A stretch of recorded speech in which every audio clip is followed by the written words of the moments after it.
I'm ready. We are good. Welcome back. Episode 35, JR 35, process preparation and performance. And we have tonight a very special guest.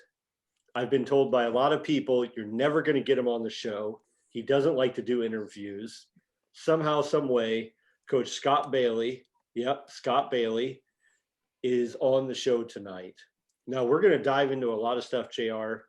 But first and foremost, we have to keep talking about this snow like we were yesterday. My neighbor brought over his tractor today, JR. He's like, hey, I got my tractor out. Let me clean off your driveway. He goes, can you make me a little path that tells me where the sides of the driveway are? Because I don't see so well, right? I was like, okay. He did my driveway. He did excellent. Okay. He saved me hours worth of work. But my front yard was also devoid of any kind of snow for quite a long time today. And honestly, I don't even care. It was so awesome that he came over and took care of that. Your pipe got fixed.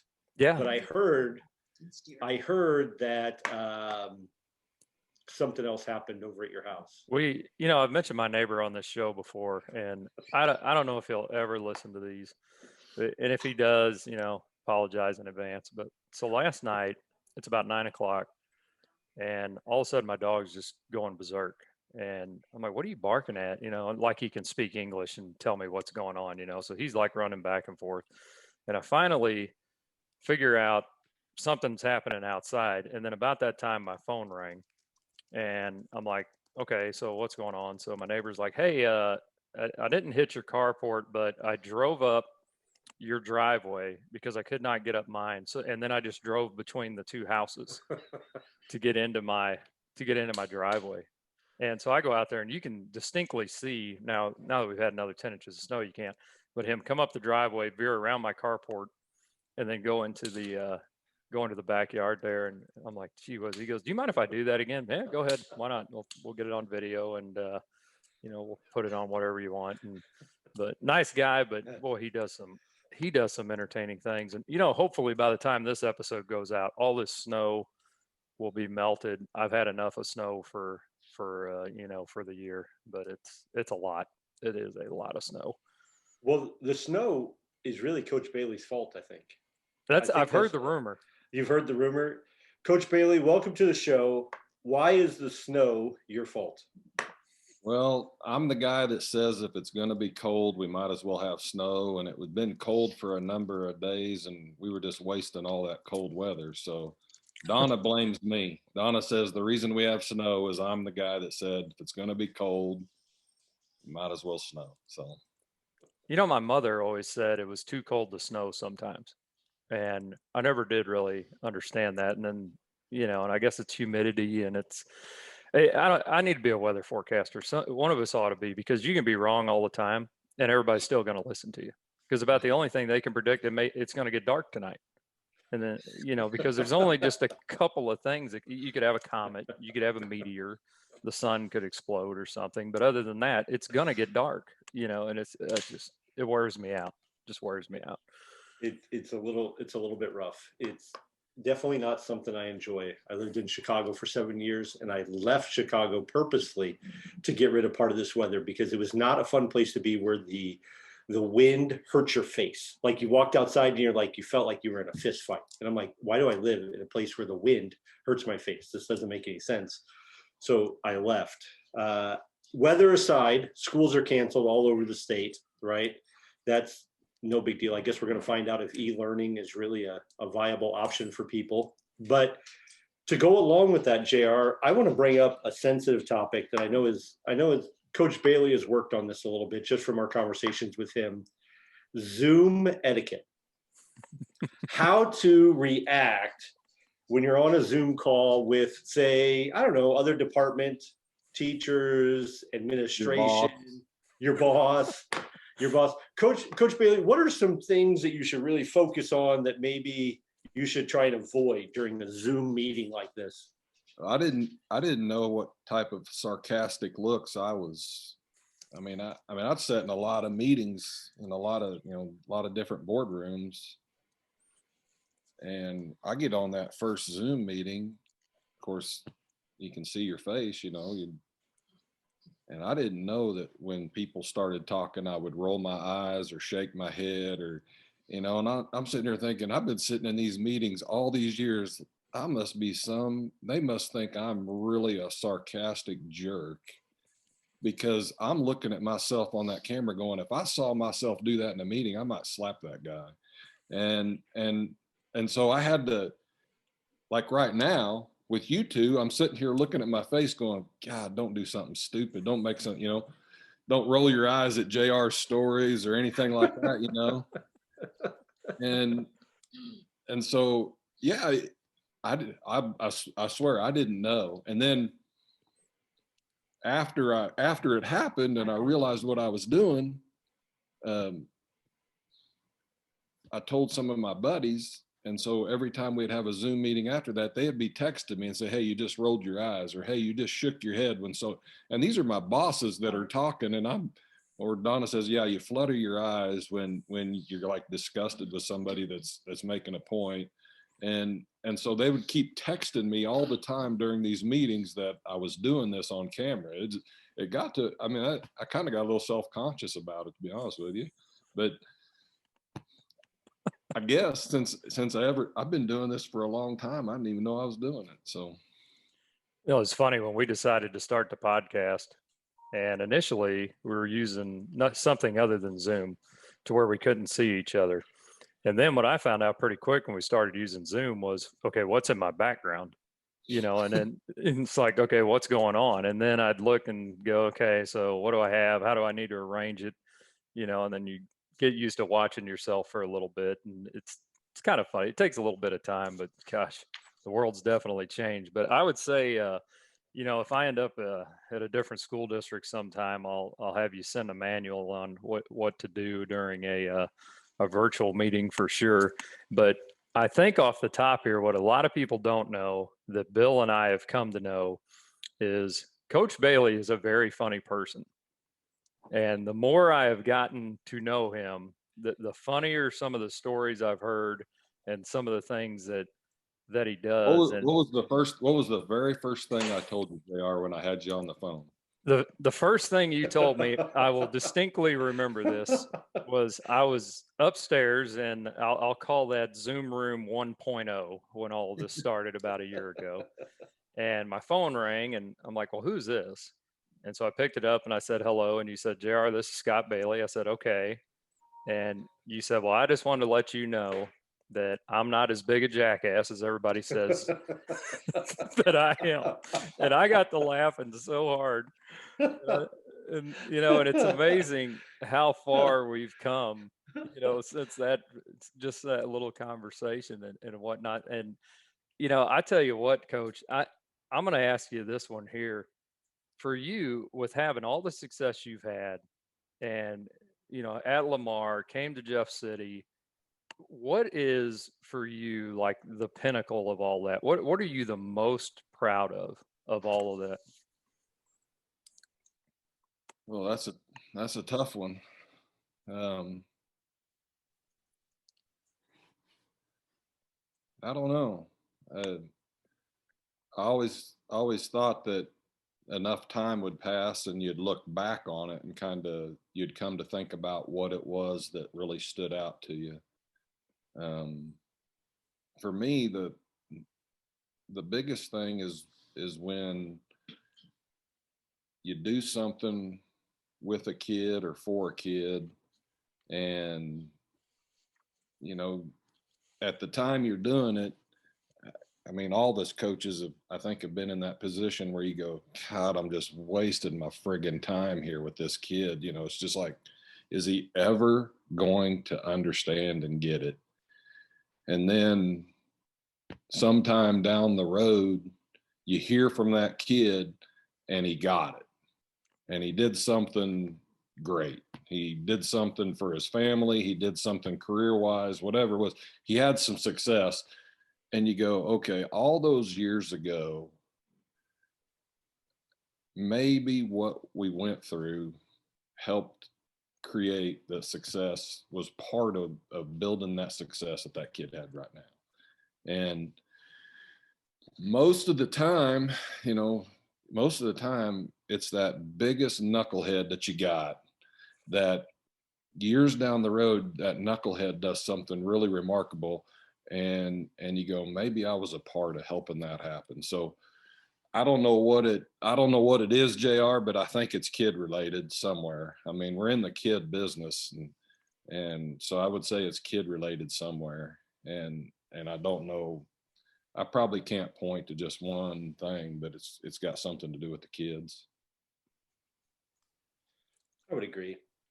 That's where we're in a people business. You win with people. You know what I mean? So Mhm. it's got to be about the people. I'll tell you one funny thing, JR. So as most people know here, I got to coach my own kid, and it was great. And Coach Bailey said something funny to my oldest son one time, because my oldest son came to him and said, "Hey, Coach, I want to, Coach, you can fix it if I'm wrong." He's like, "I want to play college football, and um, you know, can you talk to me about that a little bit?" And Coach Bailey, I don't think skipped a beat, looked at him and said, "Jake, recruiting's a lot like dating, and I'm sure you don't know anything about dating." Well, I'm pretty sure he's never had a girlfriend. So Well, us Dukes have faces built for radio, so it works out pretty well. It works out pretty well. Um, Coach, I've told you this story though before, and I'm going to bring it up for everybody who's listening, because I read an article. I don't remember what year it was, but the article talked about you were getting done with weights, and there was some fifth graders waiting to get in the weight room, and it started off with a few, and it turned into what became a whole nother group of guys who wanted to learn about weights. But we're talking about fifth graders. And the amazing thing to me about the story was you never asked them to come there. it You also, never. yeah. When I went to Lamar in 2000 in the spring of 2006. So that Ben and Sam in their class was in the fifth grade. And of course, that's Ben, Sam, Jared B. Shore, Levi Peterson. That's all those guys. Okay. Well, we got done with that season, and we had a really good senior class that year. Went 8-4, got to the quarterfinals, which was really good season for Lamar at that time. We go into the winter and we start off season, and Ben and Sam go through youth basketball, and they get done playing youth basketball. Well, they came to me and said, "Uncle Scott, we want you to teach us how to lift." And I said, "Well, we got off season after school. We get done about 4:30. Be at the bus barn." The old weight room was the old bus barn. It was extremely nasty, and everybody took a lot of pride in just how nasty it was. I said, "Be there at 4:30." That's all I Nice. said. That's all I said. So Monday, 4:30, freezing cold, high school kids head out the door of the old bus barn, and there are 12 fifth graders standing there at the door. I never talked to a parent. I talked to Ben and Sam. I said, "Just be at the bus barn at 4:30. There's 12 there. So we bring them in and we start teaching them how to lift. On Tuesday, there were 26. And again, That's I never awesome. talked to a single parent. That's awesome. And here's the thing that probably the number one point that I tell about them. We would go from 4:30 to 5:30 or 6 or whatever it was, and with those kids. And when we got done, and I'd open the door and they'd leave, within 2 or 3 minutes, every one of those kids had a parent pick them up and take them and leave. There was never a time that there was a kid waiting for anybody. They had a ride, they had an adult, they had somebody looking out after them. And I think that's probably, if you go through and you see that group of class, their last football season was 2013, and there's pictures on the internet, and you'll see them. They call them the motherhood of the brotherhood, and all of those kids, I mean, that come through, they'll take pictures, and there'll be 20 some kids in that class, and there'll be 20 some moms standing behind them. The biggest key to that was not really me; it was parents pushing their kid in the right direction. They saw something positive even that early in what we were doing and pushing their kids towards it. And all we really had to do was, work with them, and the parents are really influential in getting them motivated to be there.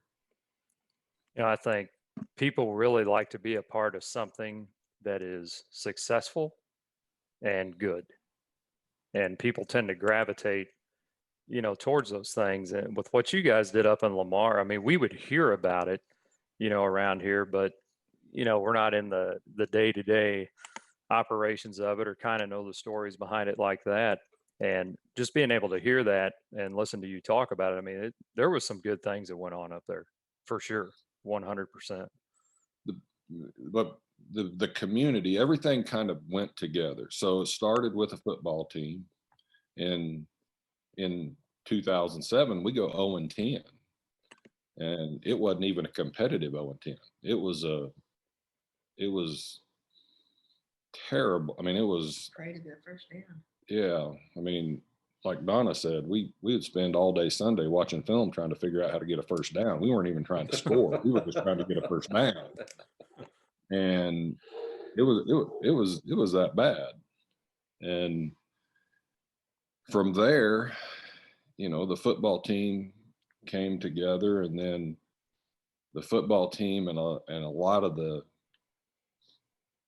sports on the boys' side came together, and then the school started to come together. Then the school and the community started to come together, and then all of a sudden it was rolling. And I mean, everybody was kind of pushing in the right direction to get it to where it was and to keep it there. And probably, one of the things that defines greatness, I mean, is succession. Can you continue to be successful through a leadership change? And I always wanted to make sure that when my time at Lamar was done, there was succession that had a chance to be successful. And I think with what Jared did there this past year, Jared and those guys, they were able to kind of rebuild and create a new energy for that program, and then again be successful at the state championship level. So I think that true indicator of greatness is, can you go through a leadership change and still be successful? Is there that succession? I think it's, from all appearances, it looks like it's working really well. Yeah, absolutely. So I'm going to take a different track here. I'm going to read you a definition, and I want to see what you have to say about this. And Coach Duke's already laughing. Zoom etiquette. Okay. This is the definition of a word here: entering the owner's property without permission. What, entering? Well, for me, huh? Donna says trespassing. I said coon hunting. I mean, if I were coon hunting, I guess it's probably not coon hunting, because as soon as it gets dark, a coon hunter owns the world. So, the reason I bring it up is I've heard a lot of stories. The door was You're open. gonna have to share something here. I can tell you that it all starts with wanting to be prepared. That's what it all starts with. Is I never wanted to go somewhere for a game or take our team there that I hadn't already been there and knew where everything was and knew the people, because I didn't want to get caught off guard with anything. So I was always looking a season ahead, or to see who we could probably play. And if I'd been to their school, knew where everything was, knew the people there. And if I hadn't, we were going to go. And so sometimes when you go to these places, nobody's around. So you just got to let yourself in to figure out where everything's at. And sometimes that don't work out very well. I mean, sometimes you set alarms off and you do. I will tell you one that's funny, that's actually legal. I felt like in 2010, I felt like we'd been to the semifinals twice. And I knew the team that we had coming back was pretty freaking good. And I thought, I do not want to get to the Dome and not know where everything is. Yeah. I don't want, and I wasn't that familiar with St. Louis. I wasn't sure how to get there. I wasn't sure where the hotel was. I wasn't sure where all this stuff was. And so, Anniversary. yeah, Right? Donna and I's anniversary is April 4th. Okay. And so it always kind of coincided a little bit with spring break. And so we would take an anniversary trip and go look at football stuff. So one of our anniversary trips was to St. Louis in 2010, in April of 2010, to figure out where everything is. And I knew from what Coach Large at Cassville and people had told me, Coach Roderick at Webb, is you went in the north side of the dome. So that's where we went first. And they tell me you just go in that loading dock and they'll take you to where all the locker rooms are. Well, we go to the loading dock and the door's locked, but they don't have that little cover on it. And I can see the dead ball. I said, Don, I can just take my pocket knife and we can go right in right here. And I still remember what she said. She says, if you break in here and get caught, they're never going to let you back in this place. So we go all the way around and I can't remember the building that's next to the dome, but anyway, we get in there and they're having some type of convention and we walk around long enough that we find a security guard and her name was Brenda Berryhill. And so she puts us in a golf cart and she takes us all around the dome and shows us where everything is, and I still remember what she said. She said, hey, Coach Bailey, don't worry, we've done this a long time and we've never lost a football team yet. And so she shows us where the locker rooms are. She shows us where the media room is. She shows us all this stuff. And anyway, we go through the 2011 season and we beat Maplewood in the semifinals at home and we're going to the Dome and we're playing Higginsville and we hop on the charter buses and we head over there, and sure enough, we pull onto the north side to the loading docks. And who walks out the door is Brenda Berryhill, comes walking out the door of the Dome. We open the door up to the charter bus, and she walks up onto the bus and says, well, Coach Bailey, how are you doing? And my running, I can still remember, my running back, Markel White, is sitting next to me, and he looks at me and goes, the security guard? He says, and so I always just wanted to know. And so sometimes you just had to go and do these scouting trips. And like I said, sometimes they were unlocked, like at the Dome, where you could get it. And other times you just had to unlock them yourself. Oh, my goodness. The one thing that I know for sure is if it is a government ran facility. Oh my gosh, here we go. There's going to be an unlocked door somewhere. I guarantee you, if it's a government funded facility, there's an unlocked door somewhere in that building. I have not been to very many that I could not get into somewhere. Coach, JR and I have a surprise for you. We do. And I don't know if you like surprises. I have no idea. I've known you for a while. You're such a king in Jeff City, absolutely amazing. But some of these stories that JR and I have heard, we need to have backup. We need to know if they're really true or not. So you didn't start at Lamar. You started coaching some 8-man. Is that right? Yep. Okay. Well, we just I coached Miami. Okay, good. Well, we decided to go all the way back and find people that you've coached all along the way. And they are here with us tonight, and they're going to be joining us. Hopefully Donna didn't tell you, but I told them that you were telling a story. I told them that you were telling a story. I have a text thread going with them, and they're like, oh, Jesus, it's going to be a while. That's what they said on the text thread. So we're going to let them in right now. We got Kyle Dubray, Tripp, Carlos, Brady Black, Brian Williams, Jared's coming on, Ben and Sam, by the way, their phone numbers are like identical. There's only one digit separating them, so I get confused a little bit. I don't know if they're gonna be here, but let's let all these guys in. This is not going to end well, Bill. It's gonna be amazing. No, this is not going to end well. Oh, we got Nick Williams in the house. Very good. Jared Beshore is coming. Here we go.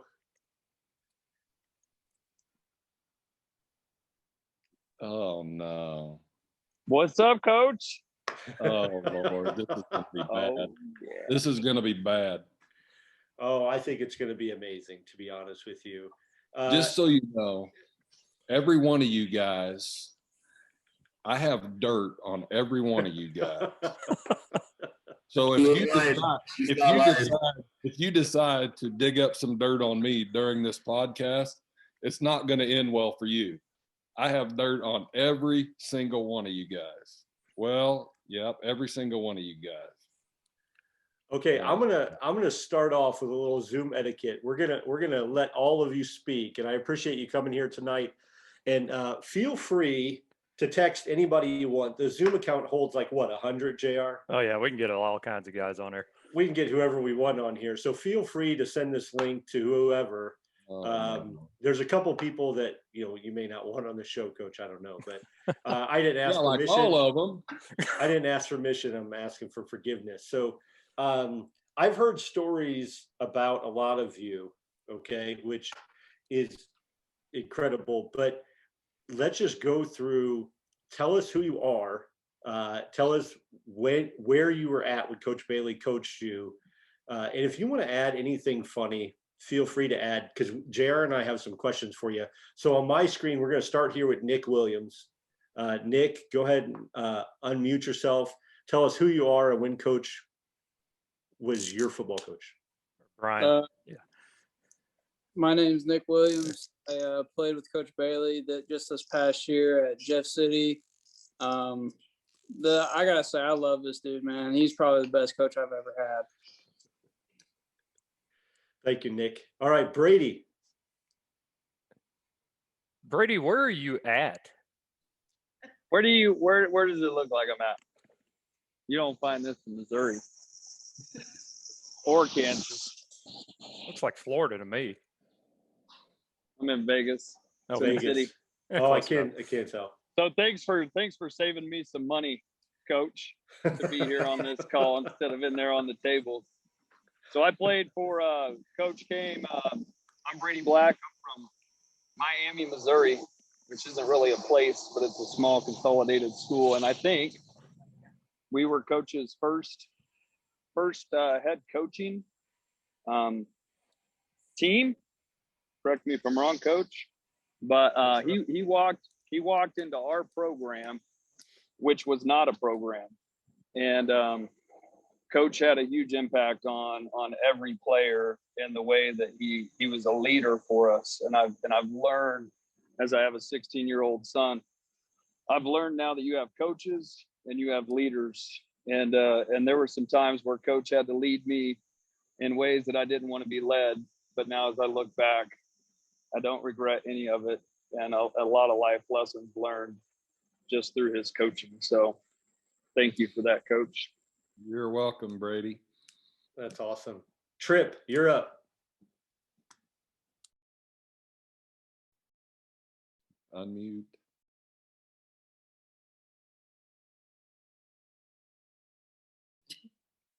Is he talking? Yeah, Tripp's talking, but we can't hear him. Can you hear me now? Yeah, we got you, Tripp. Okay, so I met Coach real young, and I remember the day I met him. I was in 3rd grade, and I was going to get some donuts at the donut shop, and out he comes with 3 or 4 bags of donuts. Back then, this guy was big guy, could eat a lot. So he had his donuts, and I looked him right in the eye and said, "What's up, Steve?" For a lot of people who don't know, he has a brother, Steve, and for some reason, I thought Coach Bailey was named Steven. So I called him Steven, and ever since that day, he was coach. He was always part of the programs. Even when we were in middle school, we kind of knew that he was our guy. He was that leader, like you said earlier. So Coach Bailey, he's been in my life for a long time, and he's been a good coach for me for a long time as well. That's awesome. Thanks for being here. Trip. I'll tell you a story about Trip. We're at believe it or not, we went to a quarterback camp one time. I don't know why, because What? Yeah, we went to a quarterback camp. I don't know either. But we went to Blue Springs to a quarterback camp, and Jared's dad, Jeff, took everybody up there because I had something that I was doing in Lamar and I was going to come up later. Well, they all go check into the motel, and Brett Campbell and Markel White jump in and take one bed, and Tripp thinks that he is the king of this quarterback camp because he's got a bed to himself. But what he doesn't realize is I'm coming up later and I'm going to be sleeping with Tripp. So it took him a long time to figure out. We had already eaten and were having ice cream later before I seen the look on Tripp's face of, oh hell, I'm sleeping with Coach Bailey tonight. Yeah. And I tell his wife all the time I slept with him first, you know.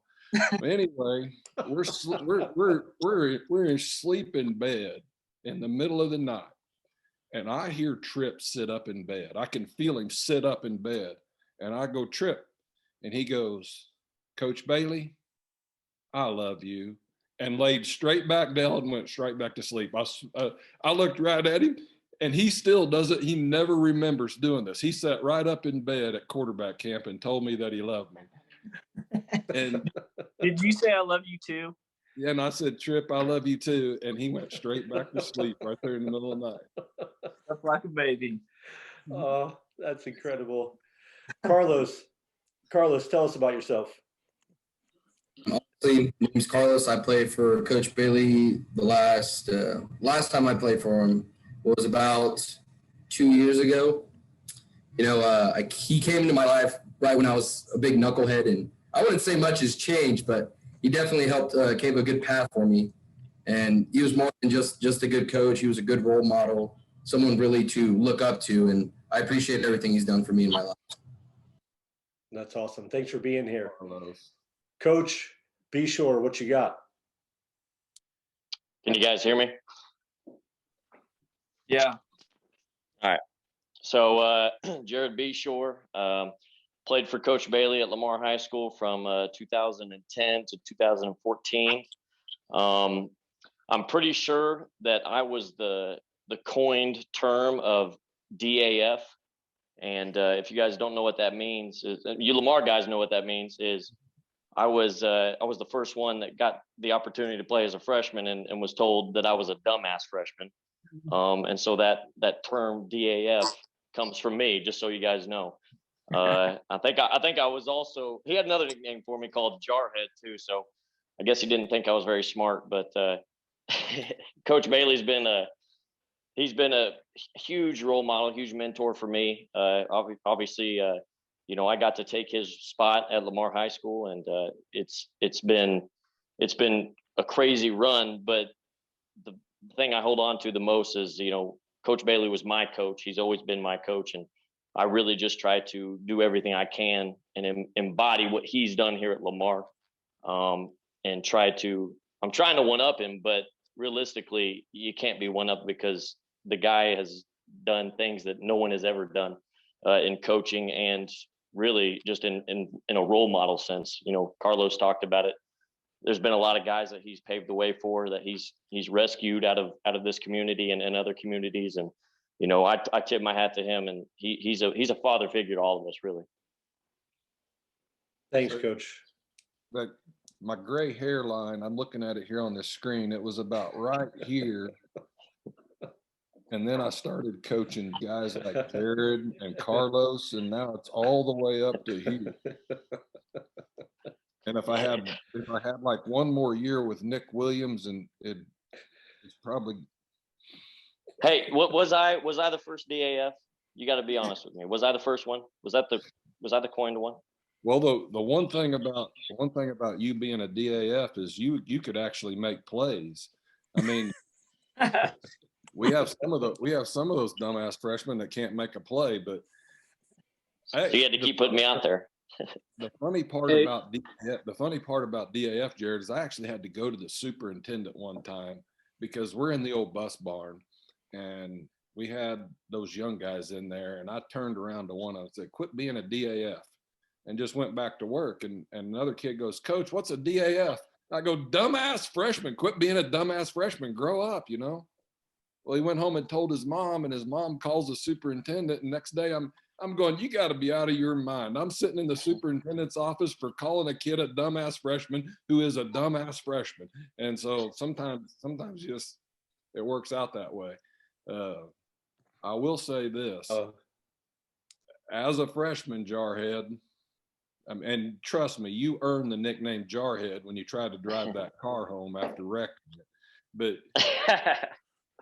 Okay, you don't have to bring that up. listen, listen, you had your chance on Wyatt's podcast to tell the story the way it should be told, but you didn't do it. Wilk talks you out of telling it, so I'll tell it on here. We have a trash pickup day. That's our fundraiser in the summer. That's our fundraiser in the summer. And so before we start doing this trash pickup, I go through and say, "Okay, don't do this." By the way, I'm not a freshman in this story. I am a sophomore, so I'm a DAS, I guess. What you'd call it. I said, "Don't do this, don't do this, don't do this. It's not gonna end well. Don't do this." Well, one of the stories I used with Jared is, I said, when you're in the back of these trucks, sit down in them. Don't sit on the edge of them.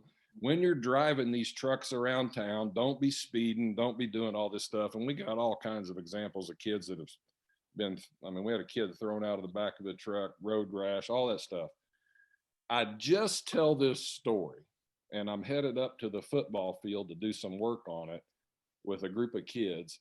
And I turn and look as my starting running back, my returning all-state defensive back, is airborne going around the corner by West Elementary. He's sitting in the back of the truck, and Jarhead gets thrown out of the back of the truck and is airborne. Now, the beauty Hey, of your all-state linebacker was driving the truck, just so you know, Jade Morgan. The beauty of the whole thing, Jared, is you were such a good athlete that you just kind of did a back flip and landed on your feet. But I still remember the first thing you did was turn and look straight over at that field at me. And I'm sitting here shaking my head, goes, "I just told you not to do this." But he did. He landed on his feet and turned and looked right at me. Oh, well, you and my father I was with the two guys I was the most afraid of at that point. So I got it from both of you. Next on the list, we have Jacob. Jacob, tell us when you played for Coach Bailey.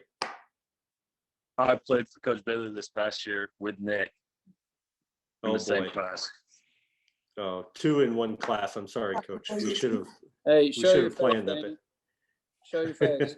He looks it's like Darth it's not Vader. working.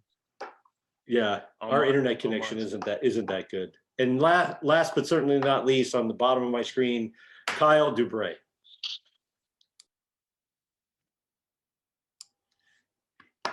He has to unmute.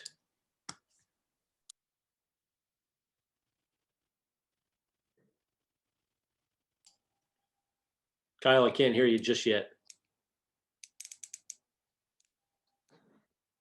Nope, not yet. So I'm going to ask the first question while we get Kyle on here. Coach Beshore, Tripp, Brady, Carlos, Nick, Jacob. Whenever Coach and I would do some game planning, the only thing he would say to me, and it was like routine. It just over and over. He's like, "We're going to run power right. We're going to run power right." Now I see some of you smiling. Coach has even said he's very right-handed. How much did you actually run power right at Lamar? It was the first play, every play. Didn't matter what game it was the first play. Promise you.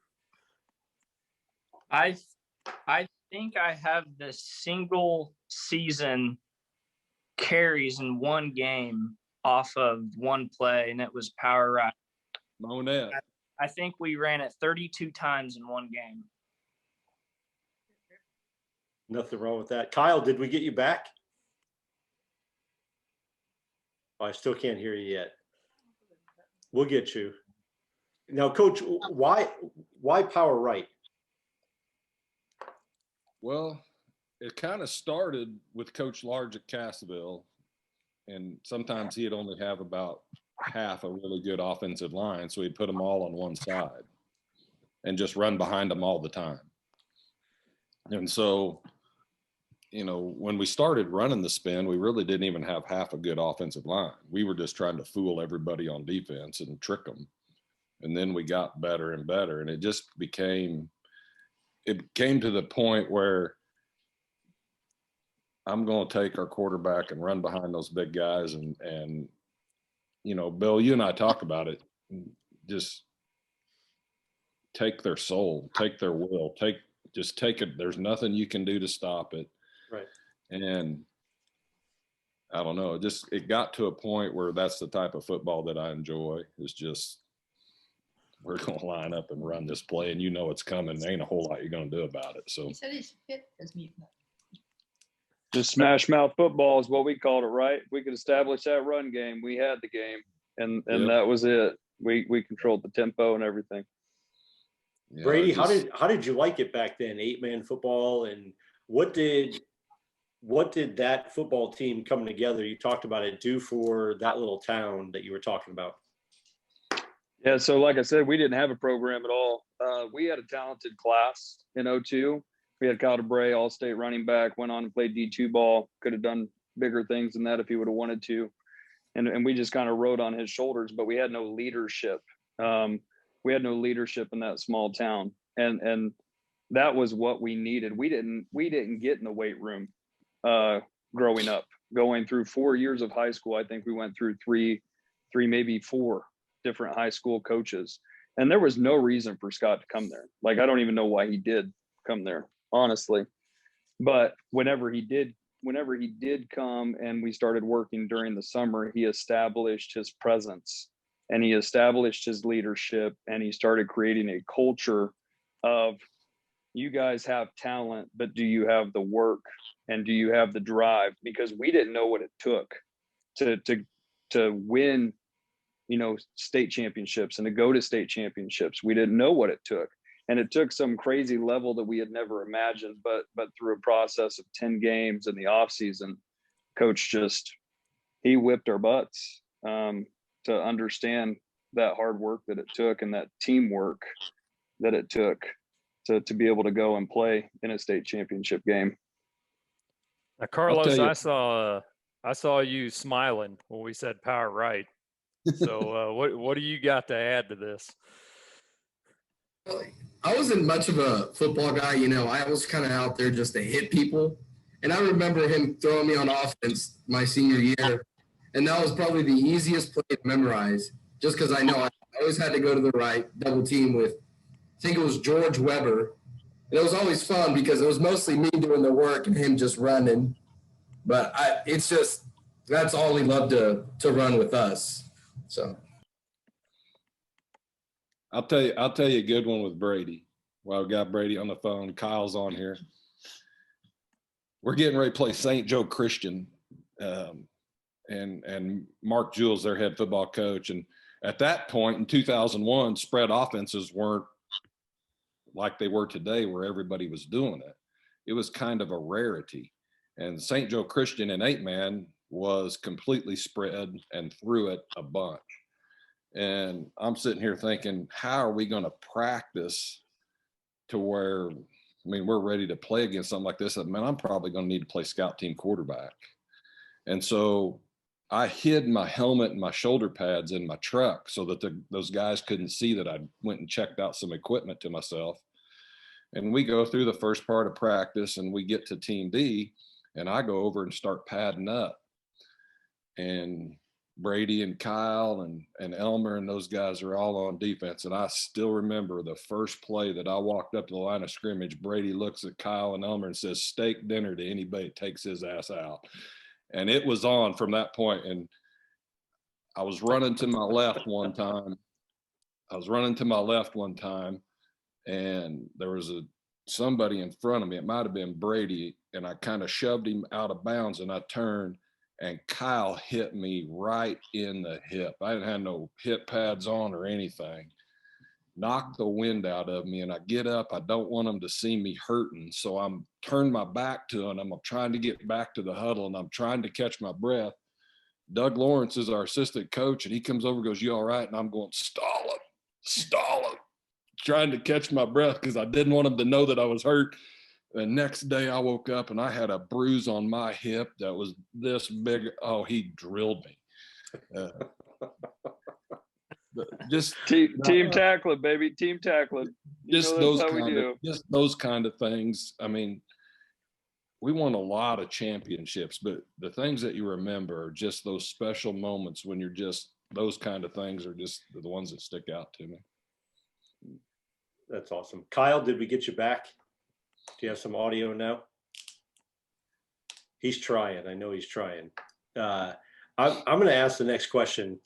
It kind of goes off of, I heard a lot of stories, read a lot of stuff about the workouts at Lamar, how hard they were, how other coaches would go visit and kids were walking outside puking, and then they just go back to working out. So we know about that. I want to ask was there a day of the week that you knew practice, you were like, I'm going to get my ass kicked today? And like, it's Bloody Tuesday or it's competition Wednesday or whatever. And you're looking at it going, today is going to be just a thumping. What was there a day like that at Lamar or even back at Miami? Was there a day like that, or was that every day? Come on, Trip, what do you got? You're laughing.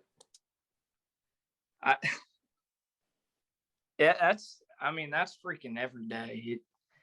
And I just think it's funny because that sucker sitting in his sofa right now, he made me play scout team quarterback until I was a senior. I played scout team quarterback all 4 years. So when we showed up to practice, scout team quarterback, you had to go to work. And I played against some really mean, big dudes. And man, some days were just tough.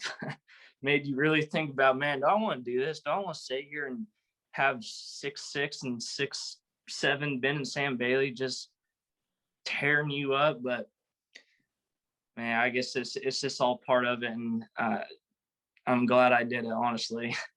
What he's not telling you is even after he graduated, he's still coming back to play scout team quarterback for us. He still wants to come back and get in the huddle and play scout team quarterback. It's crazy now. I want to. Back then, you couldn't pay me to go do it, but now you miss it, and you hear those guys say all the time, man, you're gonna miss it. You're gonna miss it. And while you're in high school, you're just thinking, no way. You guys are absolutely crazy. There's no way you're gonna miss it. But at the end of the day, you always do.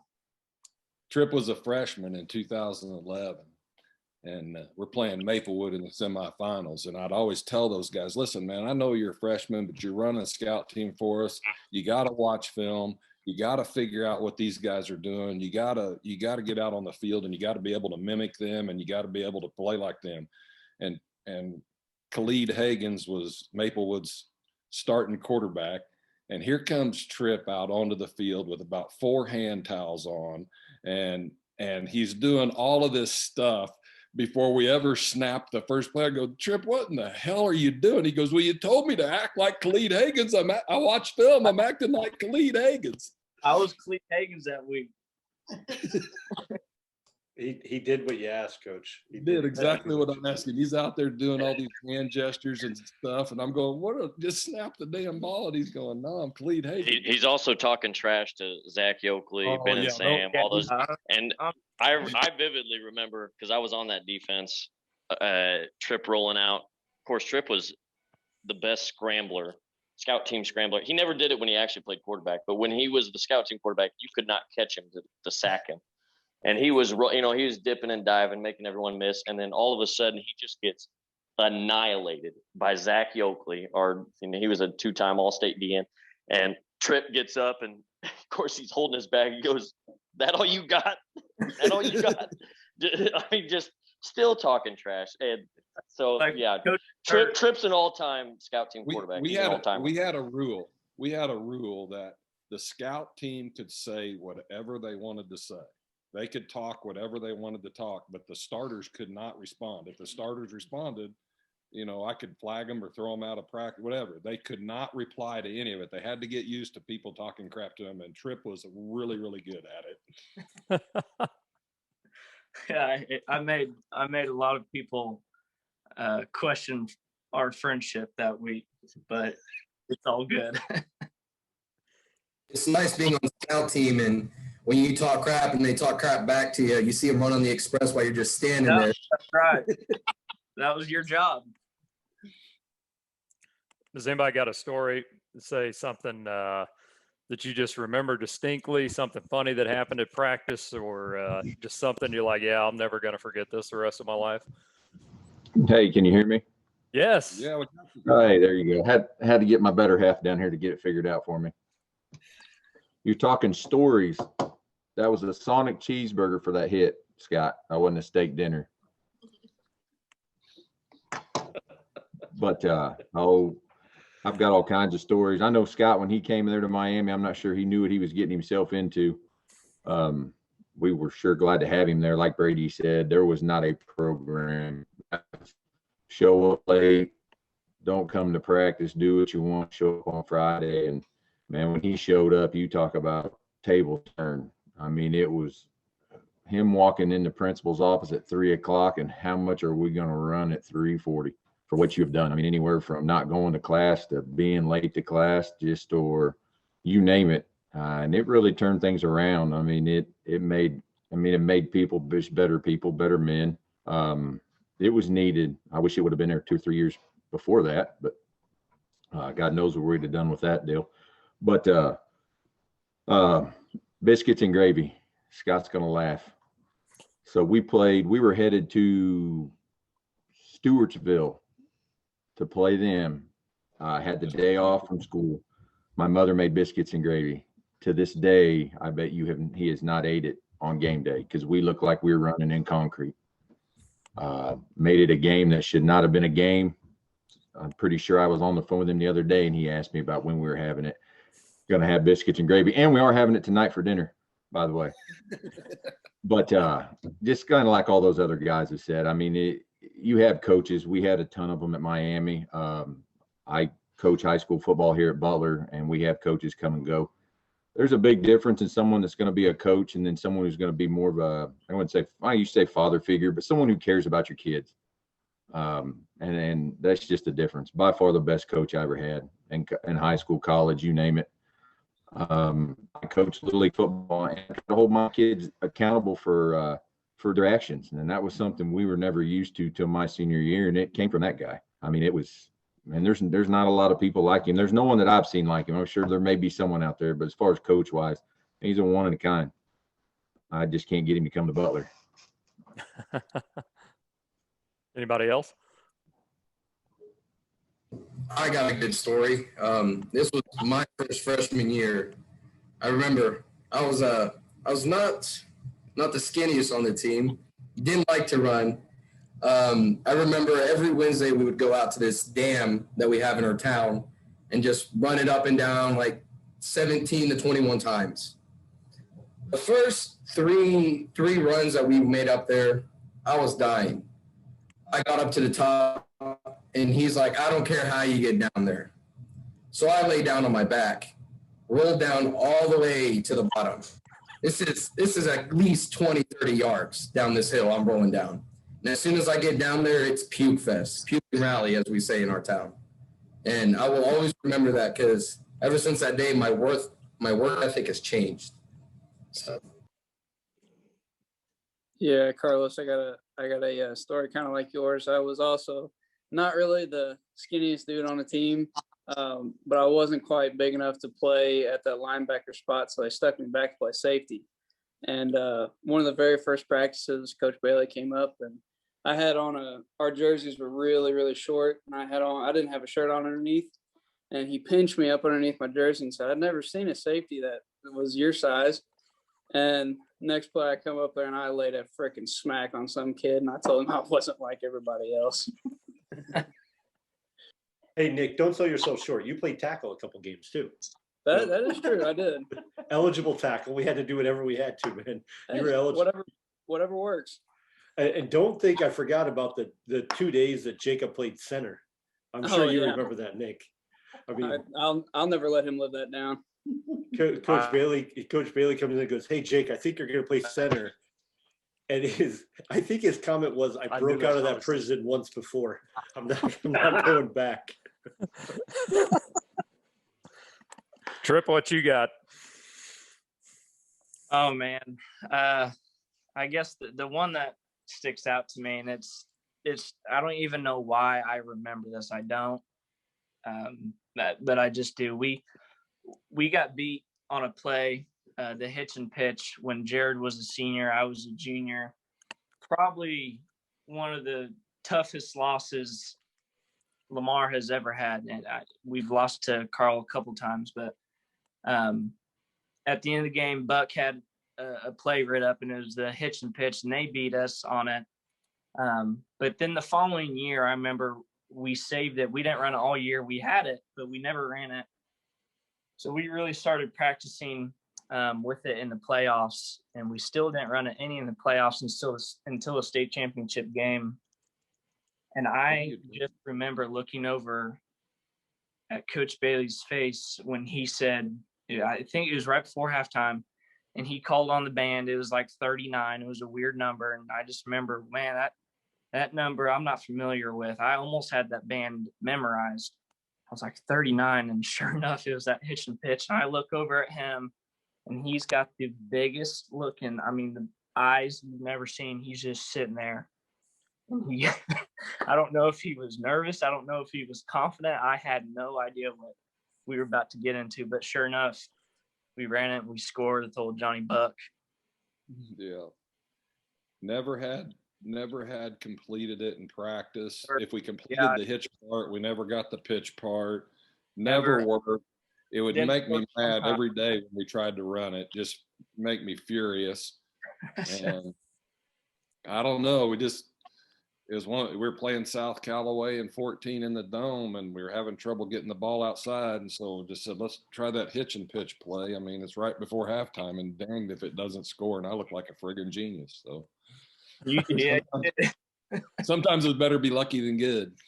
Hey, sometimes. Yeah. So Jared, you taking over at Lamar, take them all the way to the state title this year.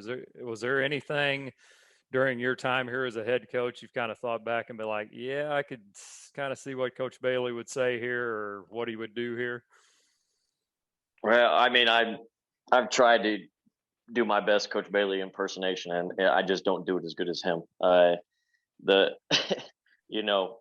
fact of the matter is he has this innate ability to motivate a kid to work like I've never seen before. I do my best, and the Lamar kids work hard for me, obviously, but he's taken guys that, I'm not joking, guys, I didn't think would ever play, not even just play varsity football, play football period, and turn them into all-state players, college players. I think the prime example I always tell people is there was a kid in my class. Of course, we were called the super class. And actually, funny story about that real quick. We were messing up one day. We were messing up one day in practice. Of course, we had some good ball players in my class. 8 of us went on to play college football, and we were messing up one day in Team D, and he turns around and he looks straight at all of us. He goes, "Super class my ass," and then just turns around and goes back to where I was like, okay, yeah, you got us there. But anyway, back to it. He got a kid. There was a kid in our class named Jimmy Quitzer, and Jimmy was a big kid. Didn't really play a whole lot growing up. Was kind of always a second, third string guy, but ended up growing. His freshman, sophomore year, he's about 6'4" kid. Got to about 250, and our freshman year, Jimmy couldn't play on the freshman team. I mean, he just was not very good. And if Jimmy was sitting here, he'd tell you the exact same thing. But we would get another year stronger, get another year bigger. Coach Bailey's working with him. He's working with him. Come around, his sophomore year, at the end of our sophomore year, he looks at me and he goes, next year, Jimmy Quaitzer is going to be our starting left tackle. And this is just after we won the first state title. And, I look at him and I'm thinking in my head, I'm like, there is no way we are winning a state title next year with Jimmy Quaitzer left tackle. There's no way. We're just not going to happen. Sure enough, Jimmy shows up to work as a junior. He's 6'4", he's 260, and he is just mowing people over. He is flat out getting after it. And by the time as a senior, he ends up earning a scholarship to go play JUCO ball, ends up earning a scholarship after that to go play at SEMO, which was a school the same size as Missouri State. And our senior year, when we were in college, he ended up hosting a playoff game in SEMO, started for them, and they won that playoff game. And I mean, just from where the kid started to where the kid ended was all Scott. And if Jimmy was sitting there, he'd tell you the exact same thing. It's crazy what he's able to done. I'm sure Tripp and Carlos have plenty of stories of guys, and Kyle, you guys would probably have a guy that was like that at Miami. It's crazy to see what he was able to do with some of those kids, and it was just his ability to motivate a guy. If I could steal that from him somehow, I would. But it's impressive to watch. But what Jared I'll isn't telling you is he's already doing this at Lamar, and Carlos was on the last team that I coached at Lamar in 19, and he'll tell you that the energy level, we had to manufacture it a little bit. From the time Carlos was a freshman to the time he was a senior, that we had to manufacture the energy in our program. It didn't really just kind of generate on its own, and so when you start to lose that influence, for me, it bothered me that I wasn't able to get that type of reaction. Well, when Jared comes in, I went back to practice one day. It was in July, and it was on a Friday, and you could instantly tell that the energy level was back. They weren't having to manufacture the energy like we were having to do in 19. It was coming naturally. And Carlos is sitting there nodding his head, and he's telling you we had to kind of create ways to make energy. Even in 18, we were having to do it. And now, you watch that Lamar team now, it's got an energy level that it didn't have in the final couple of years that I was there. So he's probably being a little bit humble in what he was able to do. I saw it as soon as I walked into that practice in July. It was completely different. So I agree. I appreciate that, Coach. Tripp's there in town. I mean, he sees it every day. And if you were to go ask Case, Tripp's younger brother, who, by the way, Tripp is the best athlete in your family. He threw for more yards than you did, Tripp. I know that. Dude, I didn't get the chance to throw the ball. Anyway, go ask Case how much he enjoyed playing for Jared as a senior compared to playing for me as a junior. And he'll tell you honestly, it was different. The atmosphere was different. The energy level was different. It wasn't something that we struggled. I mean, I felt like we kind of struggled with an energy level in 18 and 19, especially 17, not quite as much. 17, there was still a higher energy level, but it started to decline in 18 and 19. I think this past year it was a lot higher. Yeah, it dropped all of basically when I became a junior, it was kind of hard. We'd have to make up the energy and want to be there, See that the guys with Jared this year have been just, hey, let's go to practice. Let's go have fun. They're having fun with it. It's not just, hey, I have to go to practice. It's more like I get to go. Yep. Yeah. I'll tell you guys this. You mentioned what he did for kids, right, Coach? I mean, that you mentioned that, and we've all seen that, but I'm going to speak for JR and I. That transcended into what you did for other coaches, right? And I've told you this before, Coach, this is not anything different, that sometimes in your life, people show up and they give you that little nudge and they put you in a spot to where you didn't know you could be, but you knew you wanted to be, and you help take them to that place that they should be, right? So Jared, it's not just something that it happens for players, it happens for coaches too. And you're right, it's hard being the guy who follows the guy, right? It's hard being that guy. And I've told Coach Bailey this. The difference is you get to learn all those things and then add stuff in. And I have no doubt, I came and watched the team play at Blair Oaks, where I'm very familiar with that facility and that field. I came and watched them play.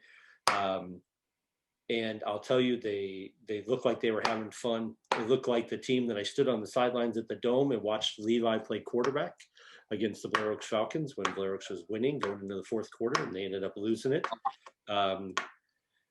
Yes, Coach Bailey, you made a list. Lamar made my list that day. Be thankful. I was not calling the defense, though. Had I been calling the defense, we might be having a different conversation today. That's all I'm saying. I'm not gonna put it anywhere else. Still would have thrown it to Cedric a couple times, so it's not going to make any difference. Okay, all right. Here we go. Well, I'll chime in. Coach. You know, you say that for you, and he has done that for me since I've gotten into coaching as well. You know, and just a guy you can text and you can call, and he's right there. He'll give you your honest opinion. He's not gonna blow smoke up your butt. You know, when I called, he was the first call I made when I was interested in the Lamar job, and he shot me straight on what I was getting into, on what what it was going to be about, and the things I was going to have to deal with, and things that I needed to change. I mean, he was just straight up honest. He's telling me things that you need to come in here and you need to change this, you need to do that, and if you can do that and you can reach these kids, you're going to have a success level.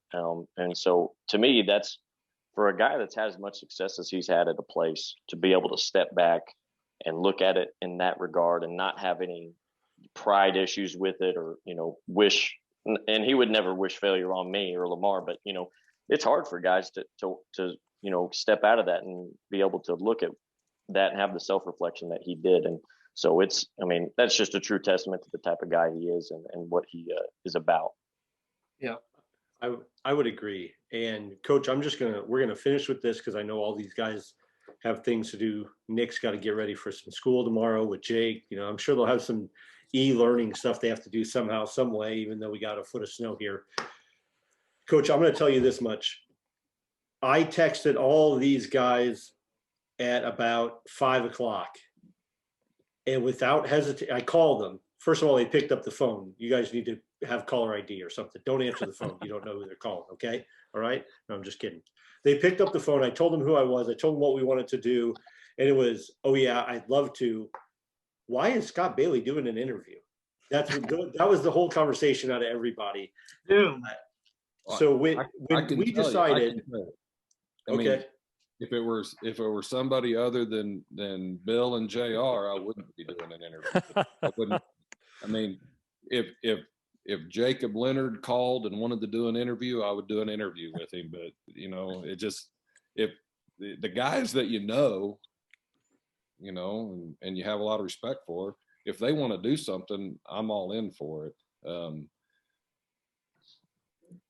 That's the reason that I'm on here is Bill and JR said, hey, you want to come on the podcast? And sure, I didn't expect all of you guys to be here. If I'd have known you guys were going to be here, I might have said no.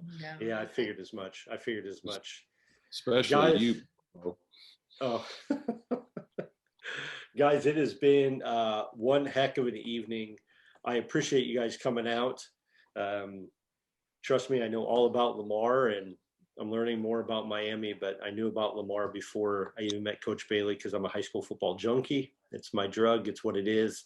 And it's great meeting you guys. You're always welcome to come on the show anytime you want, except for you, Nick. You're not allowed. Not you. Do your homework. Okay. For process, preparation, and performance, I'm Duke. He's Simmons. This has been Getting to Know Coach Bailey and What Makes Him Tick, episode number 35. We're out.